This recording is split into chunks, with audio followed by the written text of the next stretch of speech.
Hola, estimados hermanos en Jesucristo, paz y bien para ustedes. Los saluda su hermano Eleazar Cruz. Quiero comentarles que el día de hoy tenemos un tema bastante interesante, un tema bastante importante para nosotros como católicos, que es la transición de la antigua alianza a la nueva alianza. Es muy importante que nosotros sepamos conocer, o más bien conozcamos este tema, porque esto nos va a ayudar a comprender otros temas apologéticos importantes. Primero, tendríamos que preguntarnos si la Biblia dice que hay que guardar el sábado, si la Biblia dice que hay que pagar el diezmo, si la Biblia dice que no se debe de comer carne de cerdo. Y es importante conocer en qué parte de la Biblia están ubicadas todas estas citas para poder contestar a estas preguntas. La respuesta inicial es sí, efectivamente, todas estas citas están dentro de la Biblia, están en el Antiguo Testamento. Es importante saber que están en el Antiguo Testamento. Vamos a ver por qué. Una táctica muy común por parte de nuestros hermanos separados es citar estos versículos y cuestionar al católico, sobre todo aquel que está poco formado, que no lee, que es católico de nombre, no solamente, y que no es un católico practicante, diciendo, mira, aquí dice en la Biblia que hay que guardar el sábado. En Éxodo capítulo 20, versículos del 8 al 11, dice que hay que guardar el sábado. Mira, aquí en la Biblia dice que hay que pagar el diezmo, si lo vemos en Malaquías capítulo 3, versículos 6 al 12. Y también aquí en la Biblia dice que no se debe de comer carne de cerdo, lo puedes ver en Levítico capítulo 11, versículo del 2 al 7. Y ellos nos van a decir, ves hermano, aquí está en la Biblia, ¿tú crees que la Biblia es palabra de Dios? Y nosotros contestamos, sí, y es efectivamente los católicos creemos que la Biblia es palabra de Dios. Nos dicen, pues si es palabra de Dios y no lo estás cumpliendo, hermano, mira, ves cómo estás mal, cómo ustedes los católicos no cumplen con la ley de Dios, se dan cuenta. Y cualquier católico no formado va a decir, es cierto, no estoy cumpliendo, qué mal por nosotros, estamos mal, definitivamente esto no se debe de hacer. Sin embargo, es importante saber que todas estas citas que acabo de decir están en el Antiguo Testamento. ¿Por qué es importante decir que están en el Antiguo Testamento? Porque en el Antiguo Testamento se hace el pacto de Dios con el pueblo judío. Pero resulta entonces que nosotros no somos judíos, nosotros somos gentiles.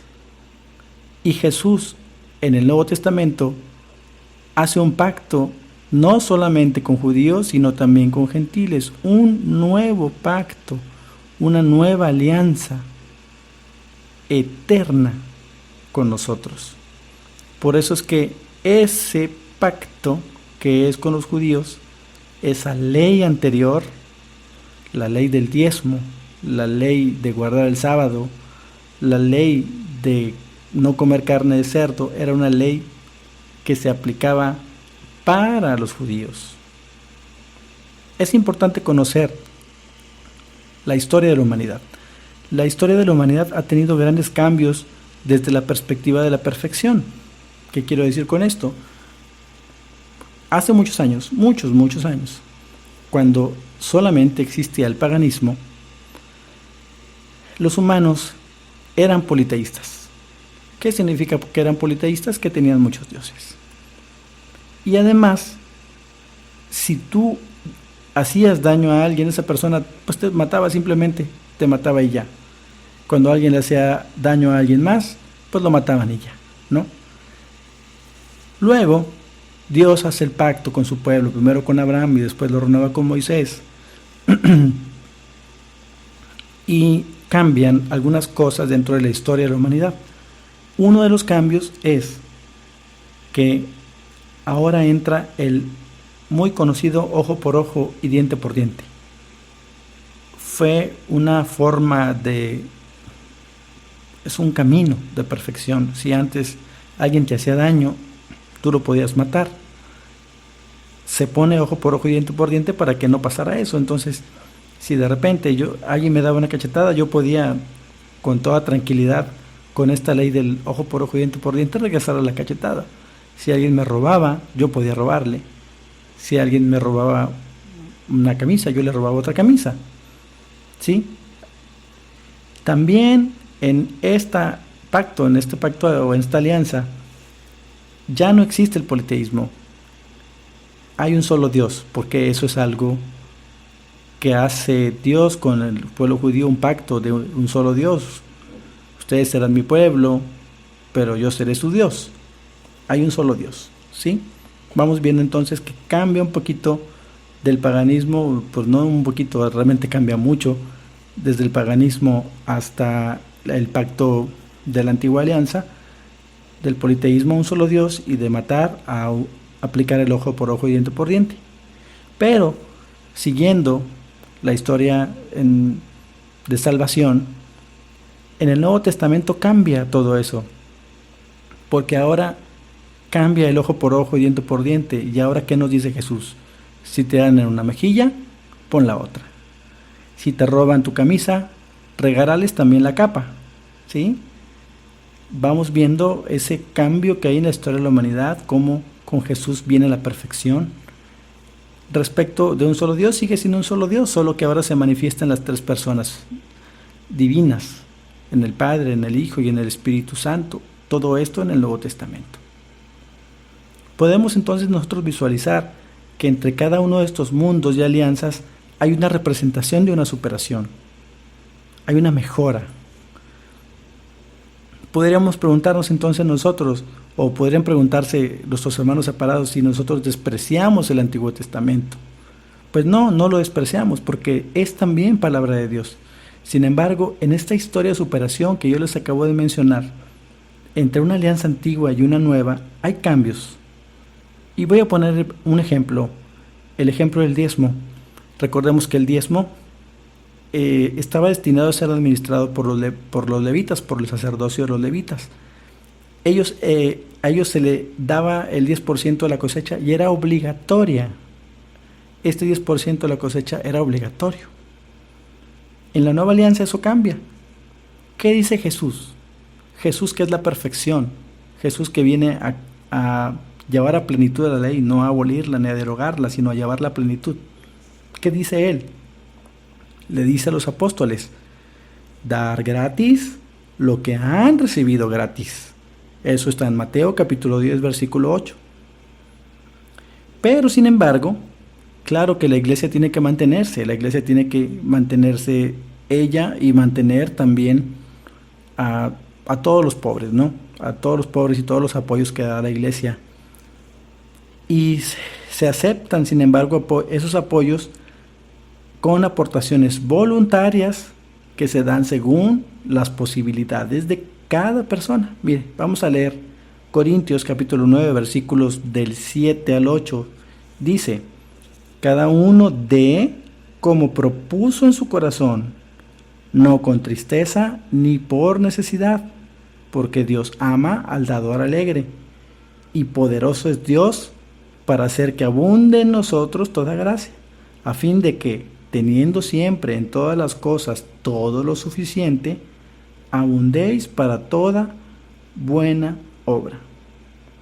Tenemos que preguntarnos entonces, ¿a quién seguimos nosotros? ¿A la antigua alianza, que fue el pacto con Moisés? ¿O a Jesús, quien es el que nos da la nueva alianza? A través de él se cumple la nueva alianza. Dice Jesús que él, y esto viene en Mateo capítulo 5, versículo 17, que Jesús vino a llevar a su perfección a la ley y los profetas y no a abolirlas. Y ya acabamos de ver un ejemplo. Pueden decir los hermanos: mira, ya ves, dice que no la abolió. Ajá, no la abolió. La ley no queda abolida, queda perfeccionada. Y para poder perfeccionarla hay que cambiar algunas cositas de esa ley. Y es lo que Jesús viene a hacer. Más tardito, más adelante lo vemos.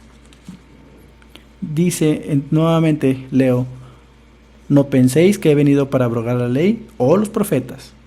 No he venido para abrogar, sino a dar plenitud. Entonces, el Antiguo Testamento es realmente una base para llegar a la perfección en Jesús.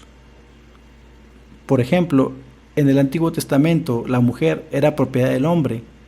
En el Nuevo Testamento eso ya no sucede. Ella es igual que el hombre y tiene la misma dignidad que el hombre. Somos iguales, hombres y mujeres, para Dios. El Antiguo Testamento es entonces una prefiguración del Nuevo Testamento, en el cual, por ejemplo, vamos a dar algunos ejemplos. Jesús es el nuevo Adán. Esa es la prefiguración. Adán es la prefiguración de Jesús y Jesús es el nuevo Adán. También tenemos el diluvio. El diluvio es una prefiguración del bautismo. Por el bautismo nosotros somos salvos.